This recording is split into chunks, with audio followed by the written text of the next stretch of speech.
Hello guys, this is Tim with Photofied. Just going to be doing a quick first chapter of our how to shoot a wedding kind of step-by-step tutorial.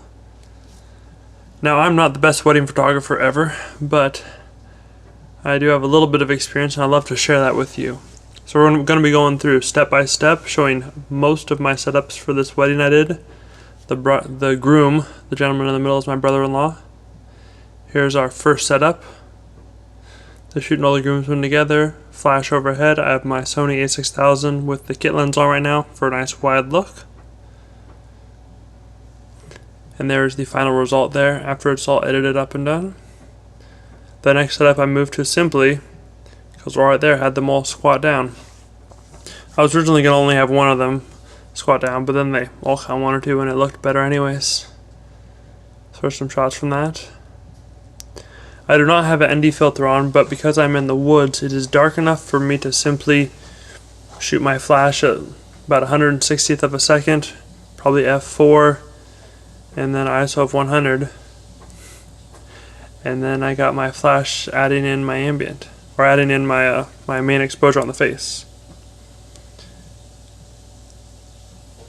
So I have my brother there holding the flash with a softbox. It is a 20 by 30 inch softbox that I use. This is my main softbox. I use a softbox that size simply because it fits through doorways really well, which is something important when you have to bring it inside of a building. Okay, this is another setup I typically do. I will line up the groom and then all of his groomsmen off of one of his shoulders usually. And sometimes if I get the whole wedding party together, I will stick the bride and groom in the middle and have the wedding party kind of V off from behind them. This is another simple, easy setup you could do if you're at a wedding and you don't know what to do, or you've never done a wedding before. These are some simple setups just to get the job done. And of course, asking them to laugh, asking them to be serious makes people laugh as well. But yeah, then different emotions or expressions here helps add a little bit of variety. You can see how the light gets darker as it goes to the groomsmen behind. Now right now what I'm doing is I'm finding what background I want. I changed lenses now. Actually, for the last shot I had a different lens too. I had my 85 Rokinon. And right now I'm simply hunting for the background I want. There's actually a really nice golf course you could see right behind this property. And so I was using the distance to make sure my background would be very much blurred out. This is one of the first groomsmen here. As you can see, there's a little tree branch in the upper right corner of that photo, but the background looks very nice, just all bokeh out in the background. Same background 85 times. So another one of the groomsmen, and then of course, I usually shoot the groom a little bit more in this situation. I also shoot bridesmaids headshots, but I'll show that later in a different video. Again, I simply have my flash off to the side.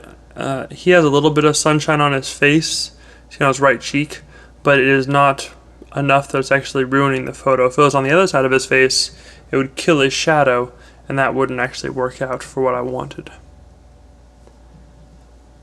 So then for this next setup here, we had all the guys at this little table, obviously, which I will oftentimes use some sort of table or conference room or some sort of physical object for all the guys to be around. Usually there's a lot more groomsmen. And for some reason, every time I sit guys at a table, they always do the stressed out pose. That's usually by themselves. I don't usually tell them to do that one. That just comes naturally. I don't know what that says about weddings. But again, I have my brother holding the light overhead. And you can see I simply barely kissing in just a little bit of flash to help out the whole situation here. And I think I told you that my flash is a Yongnuo 560 version 3.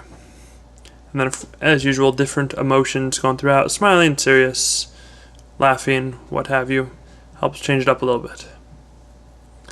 Now for this setup, this was one of my ideas.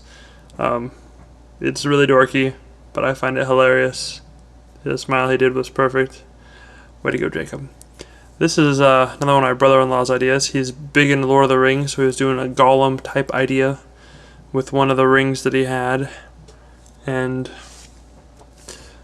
I don't know, a lot of the weddings I've been to, at least in my experience, you end up doing sometimes what I'd consider dorky poses, but it only matters what the bride and groom actually like. So That's what I gotta say on that. You're there to photograph them, not necessarily photograph for yourself, even though you try to do that some as well.